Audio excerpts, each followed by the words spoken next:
Bonjour à tous, merci à la Fondation Remonte sur le diabète de m'inviter, parce que finalement c'est un privilège de pouvoir échanger avec vous et puis aussi de parler de ce qu'on fait tous les jours. Donc, on m'a demandé de vous parler des nouveautés dans le diabète de type 1.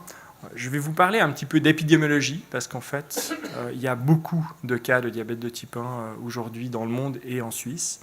On va parler des récentes découvertes sur la physiopathologie du diabète, parce qu'il y a des points qui sont particulièrement intéressants aussi pour mieux comprendre pourquoi peut-être il y a autant de patients diabétiques. J'ai toujours un passage sur le facteur humain, parce que le diabète, en fait, c'est une maladie pour laquelle on vous demande, en tant que patient, de gérer la maladie. Et cette capacité d'autogestion, elle s'acquiert et elle se développe tout au long de la vie. Et c'est jamais simple. On ira ensuite voir les nouveautés et puis il apporte ces nouvelles technologies. Alors voilà, ces chiffres-là, ils sont glaçants parce que vous voyez, la Suisse, elle se place là, plus ou moins au milieu. Et qu'est-ce que ça signifie? Ça signifie que le nombre de nouveaux cas de diabète de type 1 en Suisse est de l'ordre d'à peu près 20 à 35 cas pour 100 000 personnes par année. Donc vous voyez, c'est extrêmement conséquent. Et ça permet de comprendre pourquoi, en Suisse, il y a aujourd'hui très probablement environ 40 000 diabétiques de type 1. Et donc, voilà. Pourquoi? On y reviendra tout à l'heure. Ce qu'il y a de rassurant, c'est qu'en fait, les soins dans le diabète de type 1, les diapositives sont un petit peu petites, mais ce que vous voyez là, c'est que voilà, la mortalité, elle est toujours là, mais heureusement, elle diminue. Donc ça, c'est la partie positive. La partie négative de cette slide, c'est de dire, malheureusement, quand il y a un diabète, qu'il soit de type 1 ou de type 2, il y a un risque en fait, d'avoir des maladies cardiovasculaires qui est plus important. D'où l'importance de ce type de journée pour qu'on soit plus actif et meilleur sur la prise en charge. L'autre point qui est extrêmement récent, mais extrêmement encourageant aussi, c'est que ce n'est pas inéluctable. Cette mortalité augmentée. Et cet article, regardez juste le titre, en fait, il nous dit que l'activité physique chez les patients diabétiques de type 1, qu'ils aient ou qu'ils n'aient pas une insuffisance rénale, c'est un élément qui est positif parce qu'il y a moins de mortalité. Pourquoi c'est important? Parce que les patients diabétiques de type 1 qui ont une insuffisance rénale sont ceux pour lesquels c'est le plus dur de faire l'activité physique, parce qu'ils ont le plus de risques de faire des hypoglycémies. Donc ces données-là, elles sont extrêmement précieuses, parce qu'elles nous montrent justement que si on prépare bien l'activité physique, ça a un effet positif pour tout le monde, y compris les patients qui ont le plus de difficultés. J'en viens à ces nouveautés sur la physiopathologie, parce que c'est une question qu'on a régulièrement dans les consultations, mais pourquoi le diabète est arrivé à ce moment-là? Comment est-ce que je peux le comprendre? Et très souvent, dans notre histoire, quelle qu'elle soit, qu'on ait ou qu'on n'ait pas une maladie, il y a des éléments de stress. Il y a des éléments de stress qu'on peut contrôler, d'autres moins. Et cette théorie, en fait, ça s'appelle le modèle unifié, qui intègre en fait des facteurs environnementaux, génétiques et auto-immuns. Qu'est-ce qu'il nous dit? Il nous dit en fait que quand il y a un stress important, le pancréas, ce qu'il fait, c'est qu'il va produire des polypeptides, il va essayer de produire de l'insuline, mais cette insuline, elle est un petit peu dysfonctionnelle. Elle n'est pas exactement comme elle devrait être. Et pour une raison qu'on ignore, cette insuline qui n'est pas exactement comme elle devrait être, elle va créer une réaction du système auto-immun qui du coup va reconnaître le pancréas comme n'étant pas, pas tout le pancréas, mais uniquement les cellules productrices d'insuline, et en fait, aller les détruire. Et s'il n'y a plus de cellules qui produisent de l'insuline, comme vous le savez, il y a du coup un diabète. Et il va falloir donner cette insuline. Donc vous avez ce modèle qui est là, et vous voyez dans des facteurs qu'on met dans les facteurs de stress, on a peut-être certaines diètes chargées en sucre, on a le fait d'être en surpoids, le fait de ne pas pratiquer assez d'activité physique, il y a les stress et il y a des facteurs infectieux et inflammatoires. Donc tous ces facteurs qu'on savait, on sait qu'il y a un lien avec la survenue d'un diabète, et puis des facteurs qui sont locaux, qui sont la génétique, la manière d'être du pancréas. Ceci nous ramène au fait que quand le diabète survient, c'est toujours pour un individu. Donc on a toujours des situations générales, mais quand on parle pour l'individu, c'est toujours un choc. Et là, je vous montre cette image régulièrement, hein. C'est le premier enfant qui a reçu de l'insuline. Et ce que j'aimerais que vous voyez, c'est que ça fait seulement 95 ans. Donc auparavant, on n'avait aucun traitement, et aujourd'hui, on a vraiment toute une série de traitements. Mais son visage me fait vous amener vers la suite. C'est que malheureusement, encore aujourd'hui, le fait d'avoir un diabète est un facteur en fait, de détresse. Mais ce facteur de détresse, cette détresse, souvent, elle est déjà présente, et le fait d'avoir un diabète ne va certainement pas l'améliorer. Et donc, c'est extrêmement important pour nous, professionnels de santé, mais aussi vous, patients, de parler de cette détresse, parce que c'est probablement cette détresse qui explique pourquoi c'est aussi difficile de s'occuper du diabète au quotidien, parce que ça nous demande énormément de temps, d'implication pour être actif dans la gestion de notre diabète.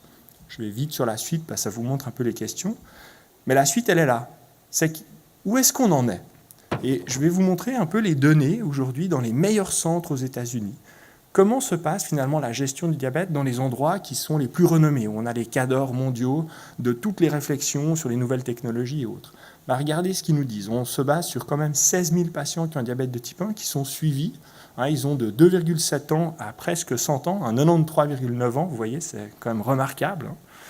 Et vous voyez la durée de diabète, on va de 1,5 année à 83 ans de diabète. Et on a évidemment la valeur de l'hémoglobine glyquée, qui est la mesure moyenne du taux de sucre dans le sang. Et on va regarder qu'est-ce qui se passait sur la dernière visite. C'est multicentrique. Et ce que j'aimerais vous montrer, c'est ça.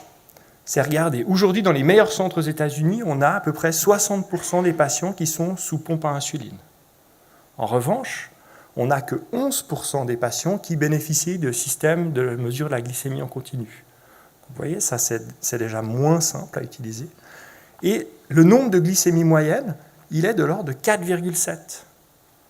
Et avec 4,7 glycémies moyennes, regardez les résultats. Les résultats, ils sont qu'en moyenne, on est à 8,2-8,4% d'hémoglobine glyquée. Alors que ce que nous souhaiterions, que j'imagine aussi les patients souhaiteraient, c'est d'être plus proche des 7% d'hémoglobine glyquée.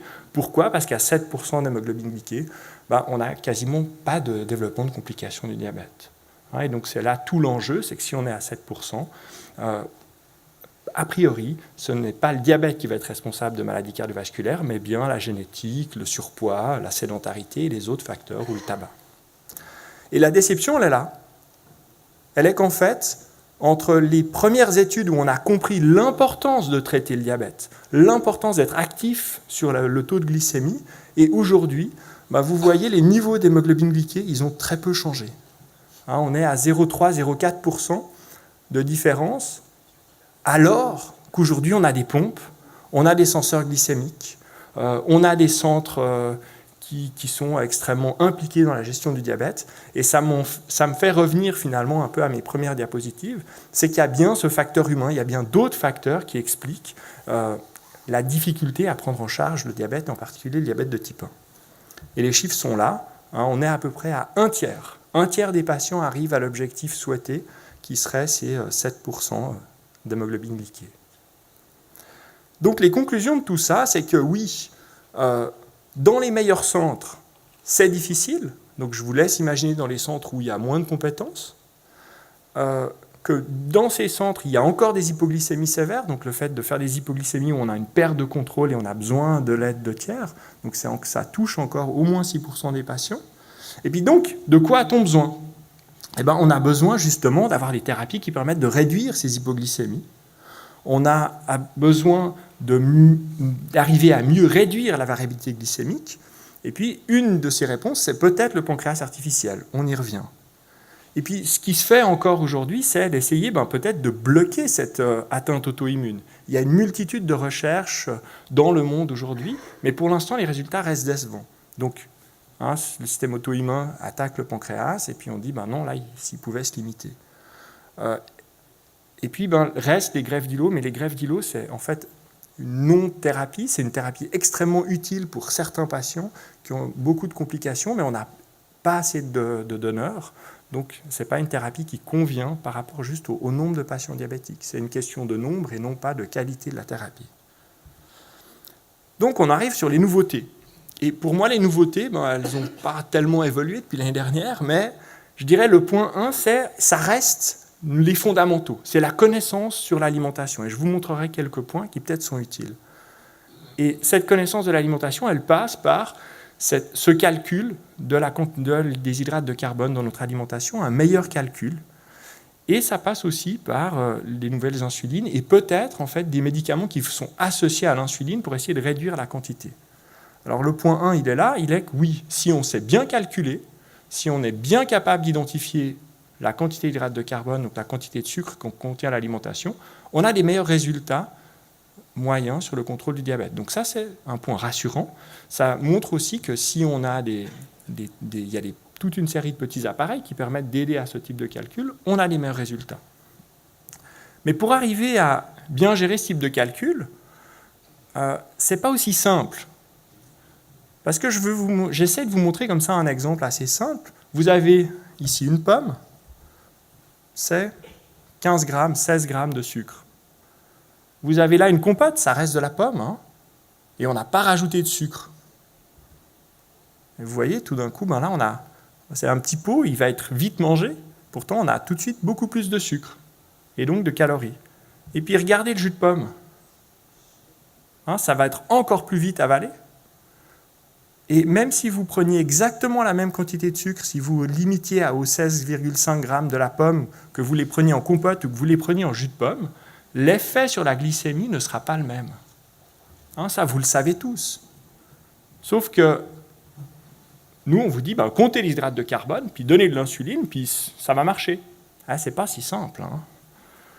Donc cette réflexion-là, on est bien conscient quand on s'occupe de patients diabétiques de type 1 qu'il faut la mener, puis que c'est important que vous la maîtrisiez. Et pour la maîtriser, il y a peut-être un point qui est utile de connaître, c'est ce qui se passe en fait aujourd'hui avec l'amidon. Parce que ça vous permet de comprendre pourquoi vous avez acheté un pain complet, et pourtant vous avez l'impression que quand vous le mangez, ça fait le même effet que du sucre. En fait, ce pain complet, il est complet de nom. Sauf que la quantité de farine complète, c'est de l'ordre de 5 à 10%. Et le reste de la farine, c'est de la farine blanche. Sauf que cette farine blanche, en fait, elle ressemble beaucoup plus au jus de pomme qu'au blé. Pourquoi ? Parce qu'en fait, les processus en fait, que vous avez là, ça c'est pour l'amidon, hein, mais c'est aussi valable pour la farine, en fait. Comme on rend les fibres de plus en plus simples, du coup, on a des fibres, on a du sucre qui va passer de plus en plus vite dans l'alimentation. Et donc, il y a aujourd'hui toute une série de recherches là derrière. Pourquoi ? Parce qu'on sait aussi que ça a des effets sur la satiété. Le jus de pomme n'a pas le même effet sur la satiété que la pomme. Et donc, vous voyez, il y a toute une série de connaissances qui peuvent moduler finalement notre manière de manger. Et pourquoi c'est encore et toujours important de compter ? Parce qu'on sait que c'est dur, et même dans les meilleurs centres, quand on regarde les patients qui sont habitués, qu'est-ce qu'ils tendent à faire ? Ils tendent à quand même sous-estimer la quantité d'hydrates de carbone de ce qu'ils mangent. Et vous le voyez là, hein, et l'erreur, elle est quand même de 20%. Donc même si on sait très bien faire, on fait quand même des erreurs. Et qu'est-ce que ça veut dire ? Ça veut dire qu'il va falloir continuellement faire de la correction. Et donc il va falloir savoir faire cette correction.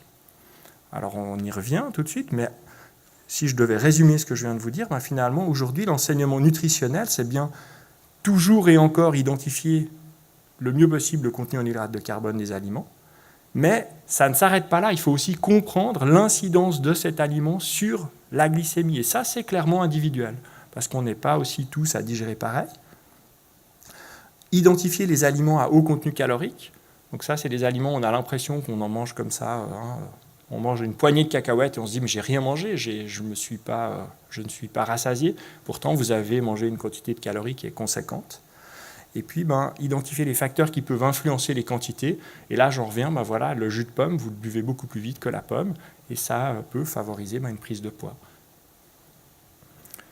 Donc ça, c'est la partie alimentaire. Maintenant, on a des éléments intéressants, c'est que, comme vous voyez, c'est dur, parce que la glycémie, elle monte vite, on est très heureux parce qu'on a, depuis le 1er septembre, une insuline qui est un peu plus rapide que les rapides déjà disponibles.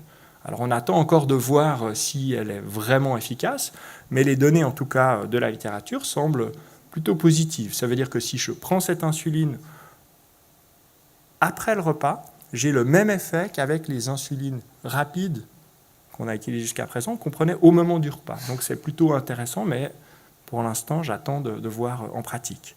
Et puis, ce qui va certainement apparaître, et là, je ne vous demande pas de comprendre tout ce qu'il y a là en anglais, mais c'est qu'aujourd'hui, on est en train aussi de rajouter des médicaments qui ont été développés pour le diabétique de type 2 aux patients qui ont un diabète de type 1, dont le but, en fait, c'est de diminuer la quantité d'insuline, toujours dans le but de pouvoir réduire les hypoglycémies. Mais là, on est encore dans l'ordre de la recherche, mais c'est ce qui va clairement survenir ces prochaines années. Dans la technologie, évidemment, tout ce qu'on vient de dire, toute cette compréhension de l'alimentation, pourquoi on se réintéresse à l'alimentation, c'est bien parce qu'en fait, on voit ces modifications de la glycémie.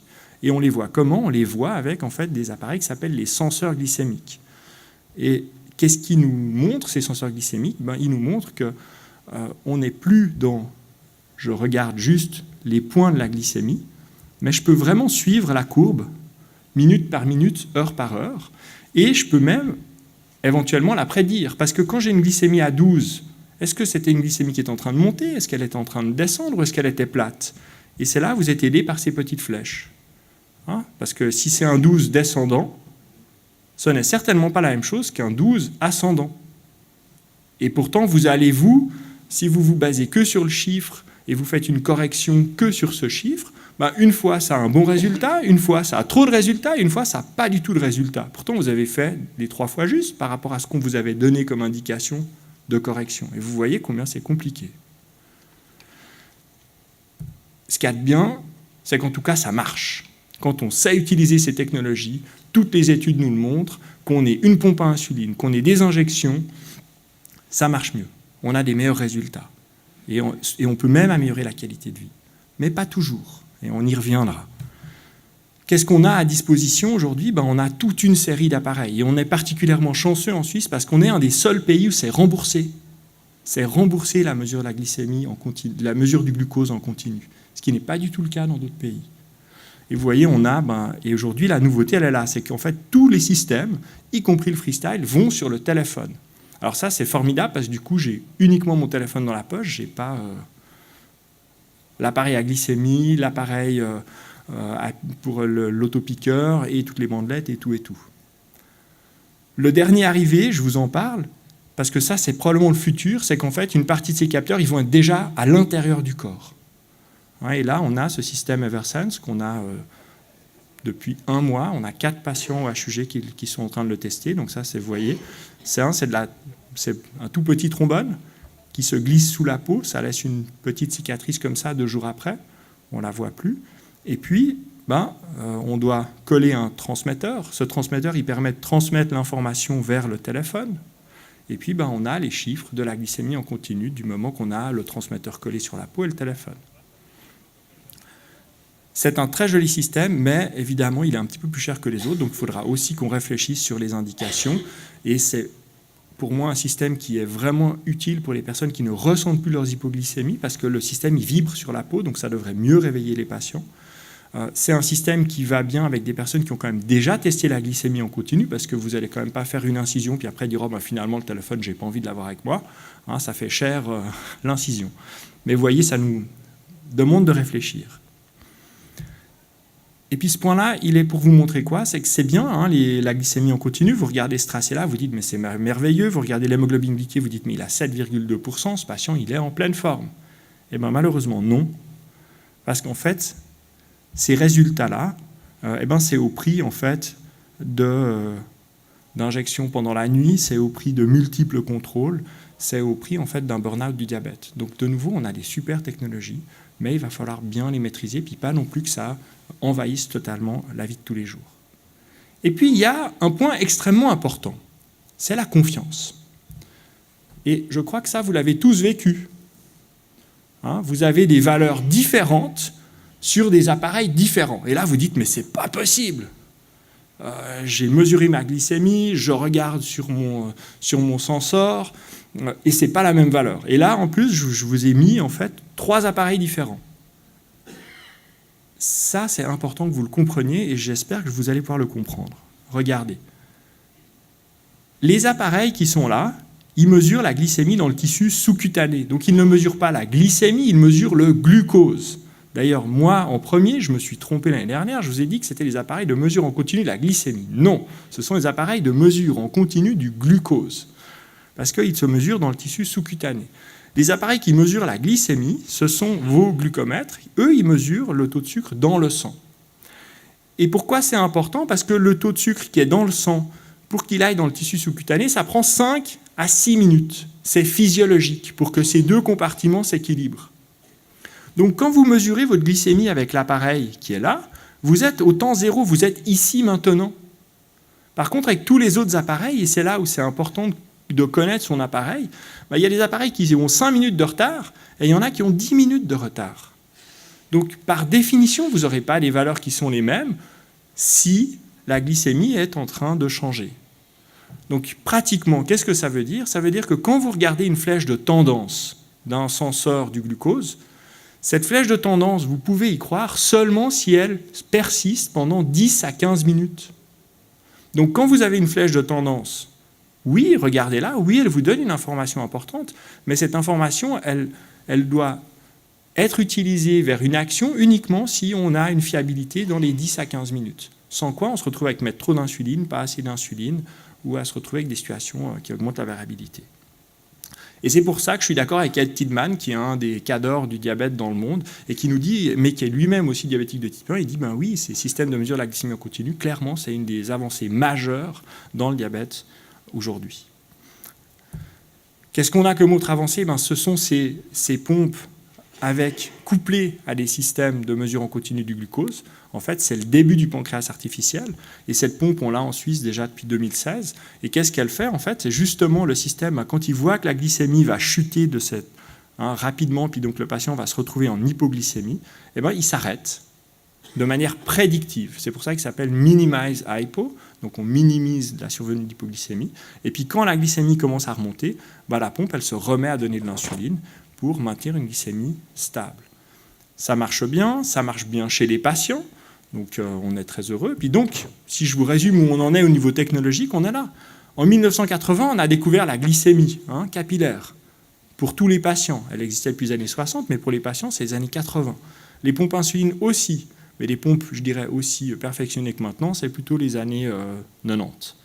Les senseurs glycémiques, ça fait depuis les années 2000-1999 qui sont là, mais ce n'est que depuis 1 ou 2 années que vraiment ça se répand et qu'une majeure partie des patients commence à les avoir, mais vous voyez, c'est que 11% dans les meilleurs centres aux États-Unis. Cette pompe qui s'arrête avant les hypos, elle existe aussi depuis 2013. Et puis, normalement, si tout va bien, fin de l'année prochaine, on a le premier pancréas artificiel.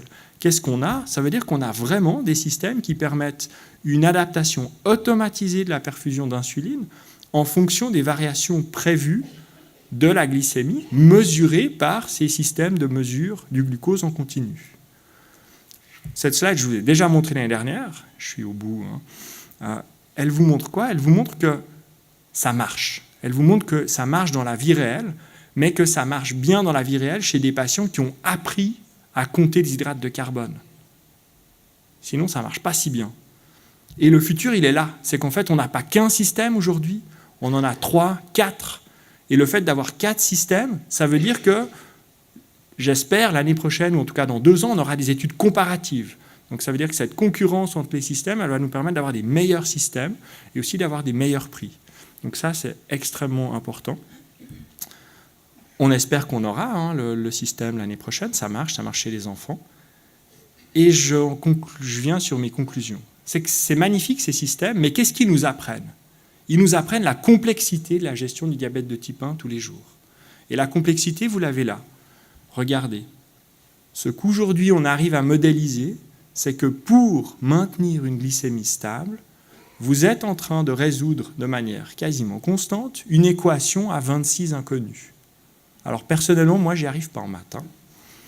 Donc c'est ça le challenge qu'on vous demande, nous, soignants, vous, diabétiques de type 1. C'est résolver tous les jours, constamment, cette équation à 26 inconnus. Eh bien, c'est pas simple, et ça, on en est conscient. Mais c'est bien parce qu'on arrive quand même à les identifier qu'on devrait être meilleur dans la gestion. Donc, la multitude de facteurs qui influencent l'équilibre glycémique, c'est bien la variabilité intrinsèque de l'injection de l'insuline sur le site. Évidemment, il faut bien doser l'insuline. Évidemment, il faut que l'insuline qu'on donne au moment des repas, elle soit en adéquation avec le contenu en hydrates de carbone. Donc tout ceci, ça nécessite une somme de connaissances qui est conséquente. Et puis ça nécessite une disponibilité de gestion. Et c'est ce que j'appelle là le facteur humain.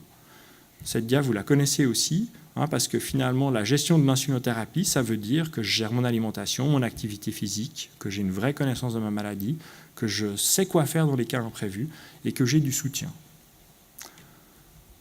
Donc voilà, nos challenges aujourd'hui, c'est bien qu'on a de la super technologie, mais il faut qu'elle soit pour le plus grand nombre. Il faut des enseignements pratiques, il faut arriver à anticiper les imprévus, simplifier la gestion au quotidien. Et puis j'espère que la technologie, elle va vraiment augmenter les comportements favorables à la santé. Et je conclurai avec Einstein qui nous dit ce qui compte ne peut pas toujours être compté et ce qui peut être compté ne compte pas forcément.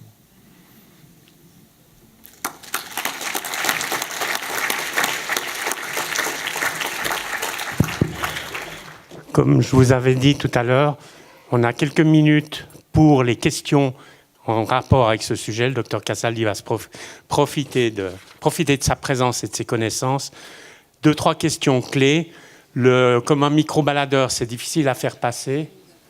On l'a. Est-ce qu'il y a quelqu'un qui veut poser une question? Ou c'était tellement clair que... Plus clair que clair, comme... Oui. Oui.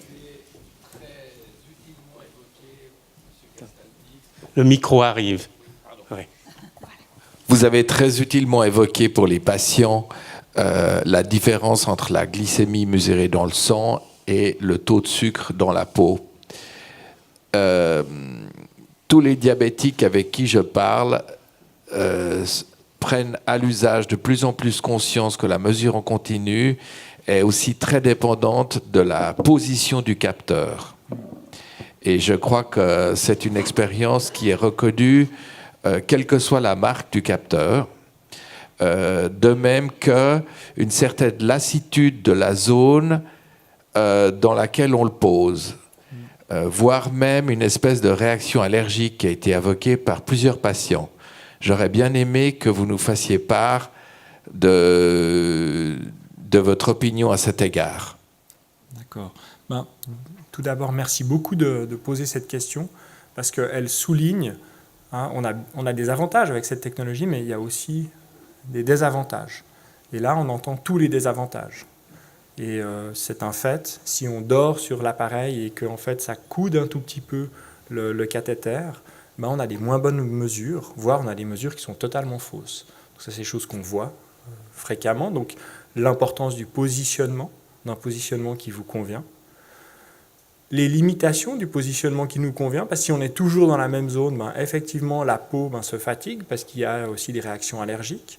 C'est pour ça que je suis content d'avoir à disposition plusieurs marques, parce que on a des colles différentes, mais c'est un vrai questionnement.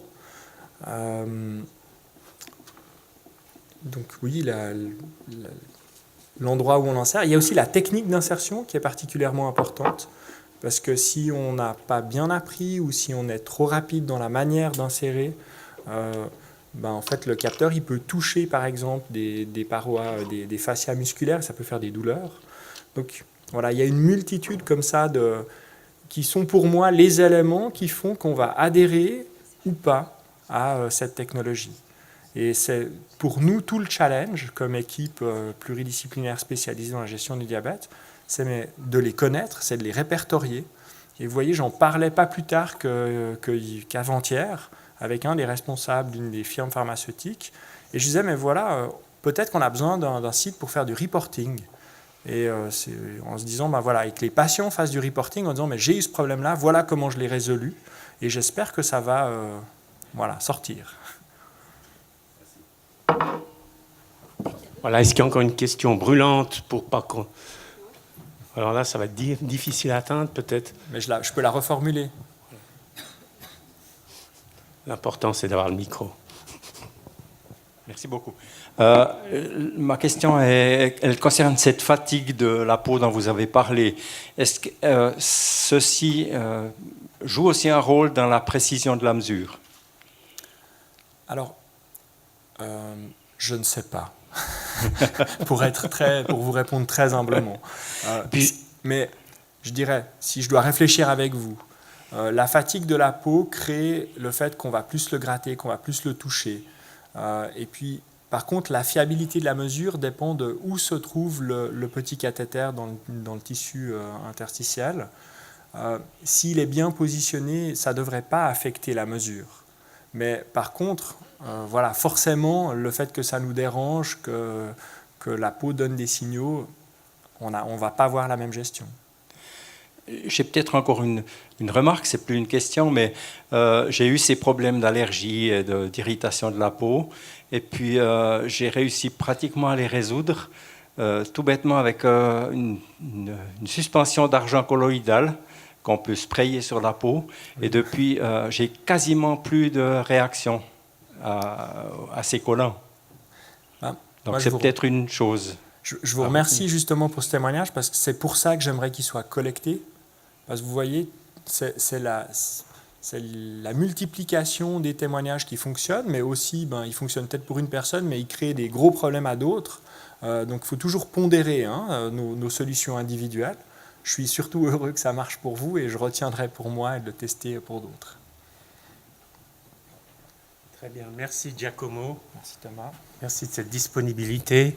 L'interactivité entre les soignants et les soignés est importante pour tous les côtés pratiques que ça amène.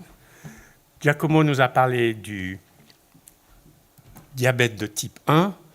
On parle du diabète de type 2 maintenant. C'est des maladies qui ont le même nom mais qui sont bien différentes. La diabète de type 1, on est très axé sur l'HbA1c. Diabète de type 2, les dernières nouveautés font qu'on s'axe sur d'autres domaines plus primordial chez le diabétique, c'est l'axe cardiovasculaire et les risques cardiovasculaires.